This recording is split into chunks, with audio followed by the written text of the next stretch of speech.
देर देर करके कुछ मुख्य खबरों के साथ आइए रुक करते हैं खबरों की ओर। इस बुलेटिन के प्रायोजक हैं आदर मसाले।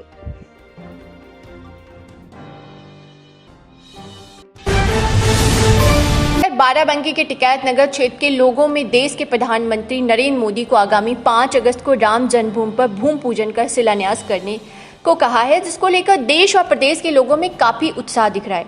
लोगों से पूछने पर लोगों ने बताया कि देश के प्रधानमंत्री और सुप्रीम कोर्ट की सूझबूझ के कारण अयोध्या में राम मंदिर बनने जा रहा है। उनके इस फैसले से लोग काफी उत्साहित हैं। जिला संवाददाता मोहम्मद दिलशाद की रिपोर्ट आप तक। देश के प्रधानमंत्री नरेंद्र मोदी जी के द्वारा आने वाली 5 तारीख को राम जन्मभूमि जमीन पर शिलान्यास करने जा रहे हैं। इसमें आपको कैसा महसूस हो रहा है और कैसा हर्ष महसूस कर रहे हैं आप? हमारे देशवासियों के लिए ये गर्व का विषय होगा कि माननीय प्रधानमंत्री यशस्वी प्रधानमंत्री जी अयोध्या आ रहे हैं और शिलान्यास कर रहे हैं। जो भी एक विवाद था वो शांतिपूर्ण ढंग से ख़त्म कराया गया और इसके लिए मैं कोर्ट को धन्यवाद देता हूँ, सुप्रीम कोर्ट का जज का, जिन्होंने इस चीज़ को निर्णय लिया और एक अच्छा निर्णय लिया। और इसलिए सौभाग्य की बात है देशवासियों के लिए, हमारा प्रधानमंत्री देश का प्रधानमंत्री जो देश के माननीय प्रधानमंत्री जी जो आ रहे हैं वो शिलान्यास करेंगे। इससे बढ़ के सौभाग्य की बात कुछ नहीं हो सकती है। और मैं कोर्ट को प्रणाम करता हूँ ऐसे प्रधानमंत्री को। मेरा यही कहना है सभी देशवासियों से शांति बनाए रखें। और ये एक पावन कार्य है जो पिछले कई दशकों से पड़ा हुआ था, इसको सुलझा के और बहुत ही अच्छे ढंग से जो कार्य हुआ उस कार्य को निपटाया गया। और मैं अपनी तरफ से और देशवासियों की तरफ से प्रधानमंत्री माननीय नरेंद्र मोदी जी को बहुत बहुत आभार व्यक्त करता हूँ। जय हिंद, जय भारत। देश के प्रधानमंत्री नरेंद्र मोदी जी के द्वारा आने वाले 5 तारीख को राम जन्मभूमि जमीन पर शिलान्यास करने जा रहे हैं। आपको कैसा महसूस हो रहा है? मैं सर्वप्रथम अपने प्रधानमंत्री को धन्यवाद देना चाहता हूं, जैसा कि ये बहुत ही अच्छा दिन है और बहुत ही जो हमारे लाखों हिंदुओं की आस्था है अयोध्या धाम।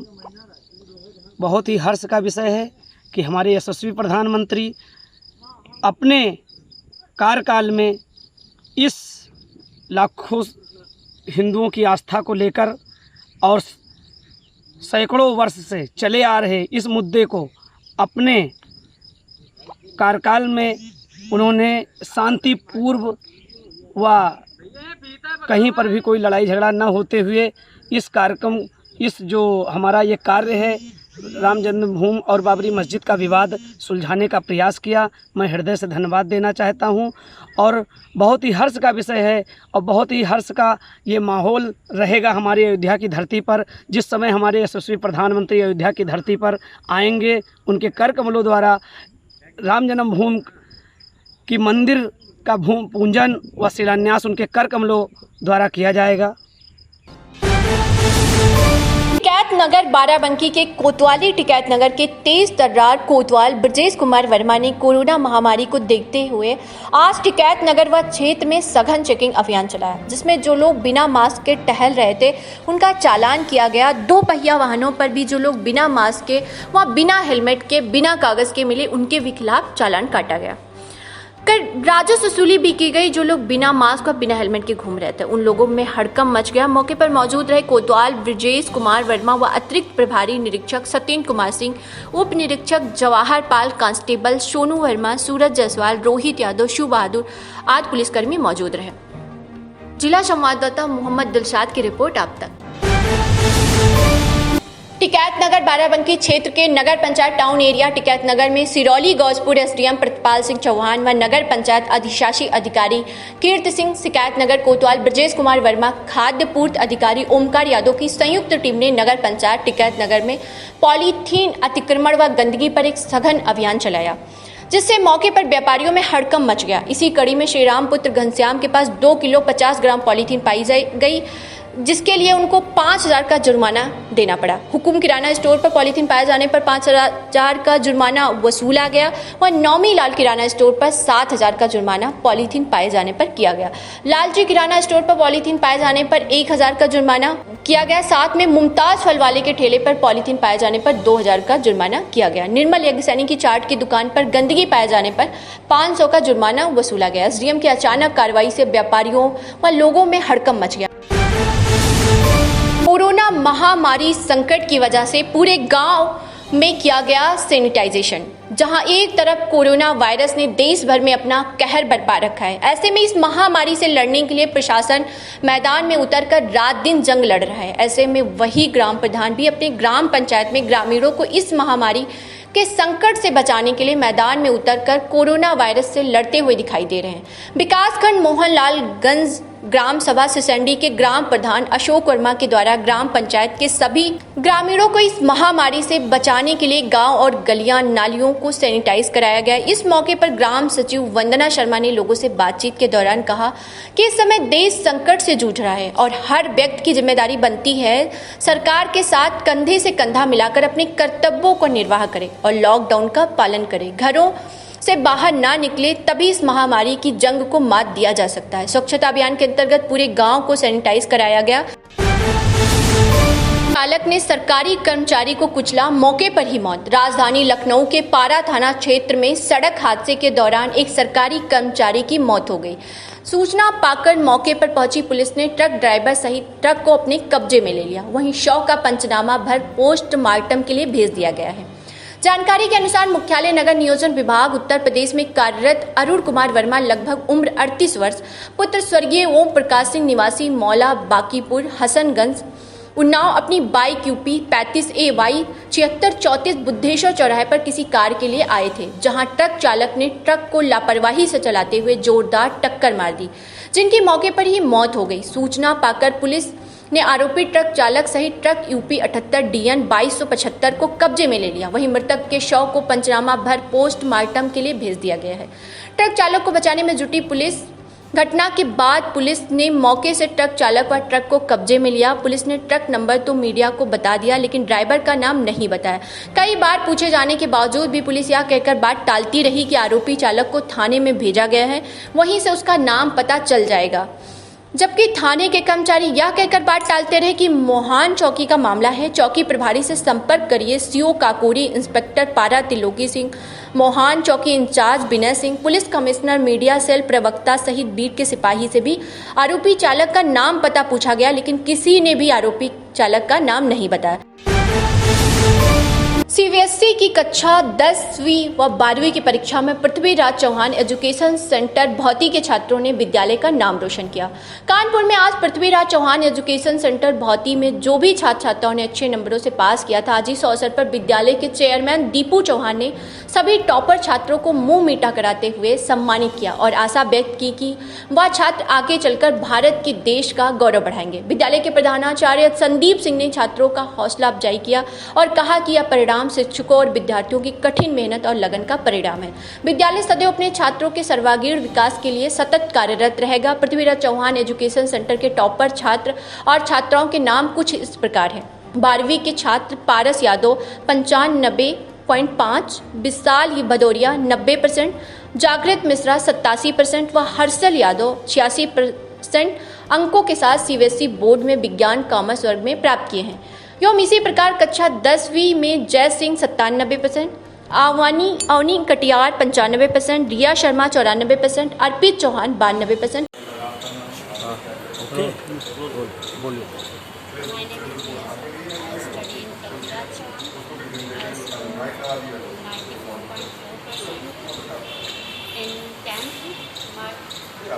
What do you think about your career, Beta?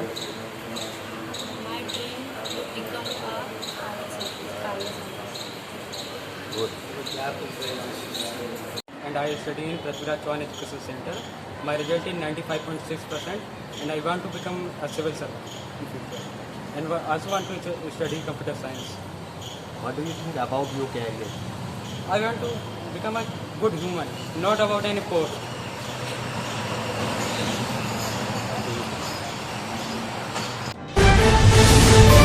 राज्यपाल एवं वरिष्ठ भाजपा नेता लालजी टंडन का निधन। आज मध्य प्रदेश के राज्यपाल लालजी टंडन का निधन हो गया। मेदांता अस्पताल के निदेशक डॉक्टर राकेश कपूर ने जानकारी देते हुए बताया कि लालजी टंडन ने लखनऊ के मेदांता अस्पताल में सुबह 5:35 पर अंतिम सांस ली।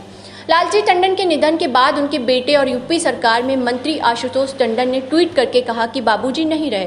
गौरतलब है कि लालजी टंडन को 11 जून को सांस लेने में दिक्कत, बुखार और पेशाब में परेशानी की वजह से लखनऊ स्थित मेदांता अस्पताल में भर्ती कराया गया था। उनकी हालत दिन प्रतिदिन बिगड़ती जा रही थी, जिसके बाद उत्तर प्रदेश की राज्यपाल आनंदीबेन पटेल को मध्य प्रदेश का अतिरिक्त कार्यभार सौंपा गया था। पर कृषि विभाग की प्रेरणा से किसान बना लखपति। सरकार किसानों की आय दुगनी करने के लिए तरह तरह फलदार, रेशेदार और सब्जियों के बारे में रेडियो के माध्यम से जानकारी देती रहती है। इस प्रकार एक दिन सीतापुर से आरपी सिंह की रेडियो पर केले की खेती के गुण बताए। इस कार्यक्रम को सुनकर अमेठी जिले के विकास खंड संग्रामपुर के ग्राम सभा कंसापुर निवासी रवि प्रकाश शुक्ला ने आज से 3 वर्ष पहले खेती शुरू की। रवि प्रकाश शुक्ला स्नातक पास जो सब्जी की खेती कर रहे थे, वो केले की खेती करना शुरू कर दिया। इस खेती के लिए उद्यान विभाग की सहायता से करीब 1.5 एकड़ जमीन पर इस खेती को शुरू कर दिया, जिससे उनको दुगना लाभ प्राप्त हुआ। इसके बाद इनको अमेठी जिले में केले की खेती के लिए प्रथम पुरस्कार भी मिला, जिसमें किसानों को प्रोत्साहन मिला। आज अच्छी प्रजाति के लिए महाराष्ट्र से लाया गया 3000 पेड़ों को 1.5 एकड़ में लगाया गया है, जिसका पूरा खर्च 1,25,000 हुआ है। रवि शुक्ला ने बताया कि अगर जैविक खाद का उपयोग करने पर प्रति पेड़ 55 रुपए आता है, अगर रासायनिक खाद का प्रयोग करने से 75 रुपए लागत आती है, लेकिन इनका फल प्रत्येक पेड़ में 35 किलो फल आता है। रवि प्रकाश शुक्ल। कहाँ घर है आपका? कंसापुर। ये बताइए, जो आप केले की खेती करते हैं, ये आपके दिमाग में कहाँ से आया, कि क्या कहाँ से प्रेरणा मिली आपको?